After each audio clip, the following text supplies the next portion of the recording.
ভারত ইংল্যান্ডের মধ্যকার টেস্ট সিরিজে বাংলাদেশি আম্পায়ার শরফুদ্দুল্লাহ ইবনে শহীদ সৈকতের দেওয়া 10টি সিদ্ধান্তের মধ্যে 8টি সঠিক। এমন নিখুঁত সিদ্ধান্তের কারণে সমগ্র ভারত জুড়ে বুঁদ হয়ে আছেন বাংলাদেশের সৈকত। সোশ্যাল মিডিয়া খুললেই যেন সৈকতের প্রশংসা দেখতে পাওয়া যাচ্ছে ইন্ডিয়া জুড়েই।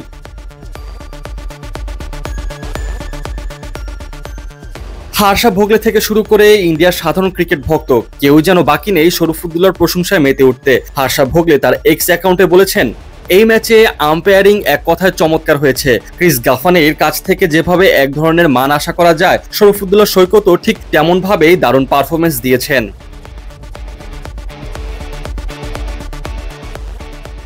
এভাবে সৈকতকে নিয়ে আরো দারুণ সব মন্তব্য করেছে ভারতীয় ভক্ত সমর্থকেরা। চলুন এক নজরে দেখে নেওয়া যাক সেই সকল মন্তব্যগুলো। শরফুদ্দুল্লাহ সৈকত একজন আম্পায়ার হিসেবে এই ম্যাচে দারুণ পারফরমেন্স দিচ্ছেন। পুরো ম্যাচে আম্পায়ারিং ছিল অত্যন্ত মানসম্পন্ন। এই অসাধারণ টেস্ট ম্যাচ চলাকালীন সবাই ভুলেই যাচ্ছে আম্পায়ার শরফুদ্দুল্লাহ সৈকত কত দারুণ কাজ করেছেন। পুরো টেস্টে একটাও ভুল সিদ্ধান্ত নেই। এই টেস্ট ম্যাচে সৈকত একেবারেই দুর্দান্ত ছিলেন।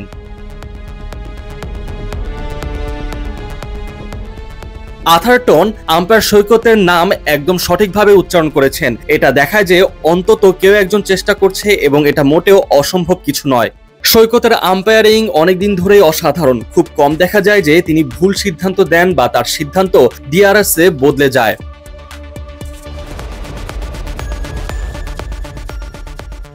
যদি আমি আইসিসিতে থাকতাম তাহলে আমি আম্পায়ার অ্যাড্রিয়ান হোলস্টকের জন্য শরফুদ্দুল্লাহ সৈকতের অধীনে 6 মাসের একটি বাধ্যতামূলক ইন্টার্নশিপ চালু করতাম। আর যদি আমি এর খরচ বহন করতে না পারতাম তাহলে নিশ্চিতভাবে ওয়েস্ট ইন্ডিজ দল তাদের সামান্য ম্যাচ ফি থেকে খুশি মনে তা দিতে রাজি থাকতো।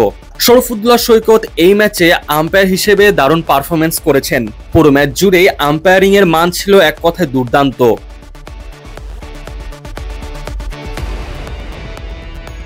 এভাবেই পুরো সোশ্যাল মিডিয়া জুড়ে সৈকতের প্রশংসায় পঞ্চমুখ হয়ে গেছে ইন্ডিয়া।